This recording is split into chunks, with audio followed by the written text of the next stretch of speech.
I'm going to adjust the valves today on my Pioneer 500. So first thing you're going to want to do, pop the seat, pop off the back rest, get all that crap out of there. Next, you're going to want to take off this plastic piece here in the middle. Just pop up, pull forward, get rid of that. Then we got to remove this piece here. So there's some Phillips screws, as you can see. There's a few, and then there's a bunch of these push pins. Just like that. Do yourself a favor and get one of these push pin removal tools. Makes life a lot easier. Just get in there. This one's a cheap one though, so it's kind of junk, but still, do that. Now that you have all this junk off, all these inner pieces, and you had to remove the computer, I just unplugged it and threw it off to the side. Now we have to get this piece off. So it looks like we got these two clips there, but then there's wiring going to it. So we might be able to just swing it out of the way. Not sure yet. There, got this stupid thing out of the way. I was able to just unplug a couple connectors here, and then these little push pins that go into here.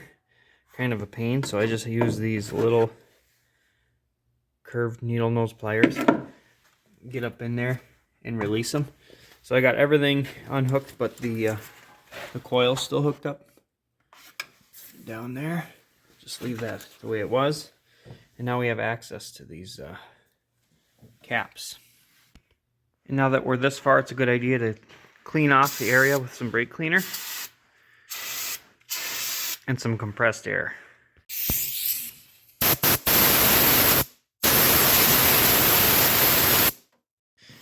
Alright, well, I don't want to take the back cover off the engine and turn it by hand like you're supposed to. So I got an 8mm socket on this wrench here. And I'm going to turn this thing clockwise and shift it into gear. So that's first gear. And then I'm going to rock it a little bit. Second gear. Third gear. Fourth gear. Fifth gear. Now that we're in fifth gear, we can do what we need to do. And what we need to do is remove the spark plug. I already blew it out, the whole area around the spark plug. So that, and I'll pop this off and I'll just turn it by hand. Okay, there we go. And just do that till you get the spark plug out. Alright, we got the spark plug out. Now we got to take these big caps off. 24mm wrench fits good. Just get that one loose, which I already loosened. And this one here, which I didn't loosen. And there you go. And then, of course, loosen them all the way. But before you take them off, blow it off again. Once you break this surface here, you loosen it a little, blow it off again. Now that we got those caps off, you can see the rocker arms somewhat because everything's blocking. Camera work sucks. Anyway, get yourself one of these chopsticks, bamboo, or a wooden skewer. And we're going to want to stick that down in the spark plug hole, which you can't see because of my piss poor filming skills. Okay, and you're going to want to steady that. You don't want it to get pinched in there crooked, so you got to steady it. And then we're going to rock the vehicle forward, roll it forward, until this comes to top dead center. Can't show you that because I don't have 8 hands. The vehicle forward, you're going to watch your intake valve go down. And then the next would be the compression stroke. So I mean, it's not going to go in that order. It could be the exhaust valve will go down.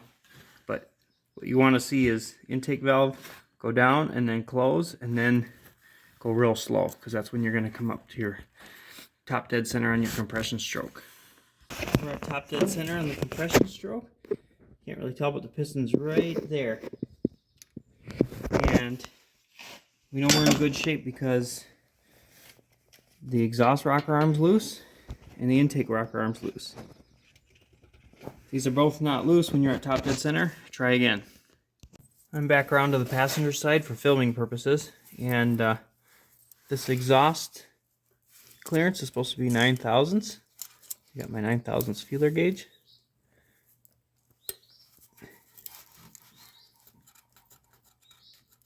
Yeah, and it feels a little bit loose. I'm going to see if a 10 will fit in there. Here we go with a 10. Yeah, and a 10 fits pretty easy. So we're definitely loose.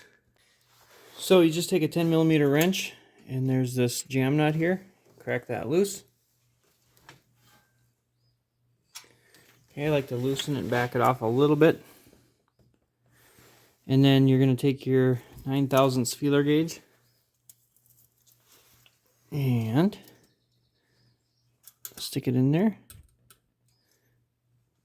There you go. And then I like to just turn this with a regular screwdriver, flat blade. Tighten it till it's kind of snug. And make sure you get a bend in there so you're not just fighting this with it pinched. You got to make sure you put a little tension on it. It's still not quite tight enough. Go a little bit more. And that seemed like too much. It's real touchy. A little bit less. And then I like to go slightly off of how tight I want it. Slightly backed off. And then tighten it, the jam nut. So I'll hold that with a screwdriver. Tighten the jam nut. And we'll check it. It looks perfect. Just make sure that you tighten that jam nut good. And then recheck your clearance. Anytime you move that nut, recheck your clearance. Same thing's going to go for the intake valve, except this one's 6/1000. So I won't be able to film it, but you just get it in there and check your clearance before you adjust, of course. But this one actually was at 9/1000. It's supposed to be at 6. You'll just have to believe me, but I got this adjusted to 6/1000. The 7/1000 won't fit in there. Everything's tight. I'm going to put these caps back on. Actually, before you put the caps back on, make sure you turn the motor over a couple more rotations and recheck it.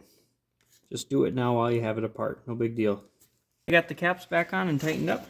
Just snug. I'm sure there's a Torx back, but don't be an idiot. Snug. Good enough. Now I can put the spark plug back in. And just really carefully start it nice and slow. That way you don't strip anything, cross-thread anything. Just be nice, don't be a caveman.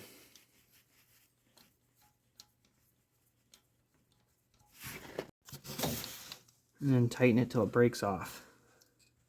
Just kidding, tighten it tight. Let's not forget to get this thing back in neutral, so this time we're going to go lefty-loosey. And while rocking it,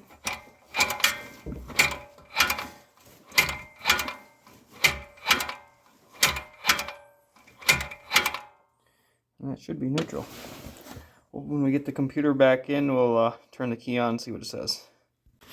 Got the computer plugged in, just hanging there. And we'll turn the key on. Wow, neutral. Look at that. Actually, I had it in reverse. I just clicked it in neutral once I had the computer on. Everything looks like it's working.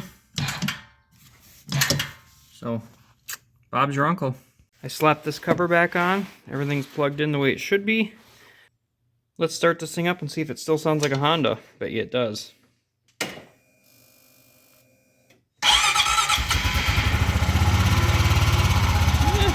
Actually sounds a lot quieter than normal. Imagine that. So there you have it, guys. There's kind of really a half-ass way of showing you how to adjust the valves on these things. If you're really competent enough to adjust your own valves, you probably don't even need a video, honestly. You can just read a manual like a normal person. But this just kind of gives you an idea of what you need to do. If you already know what you're doing, a couple shortcuts, and I guess do with it what you will. And of course, don't forget to put everything back together.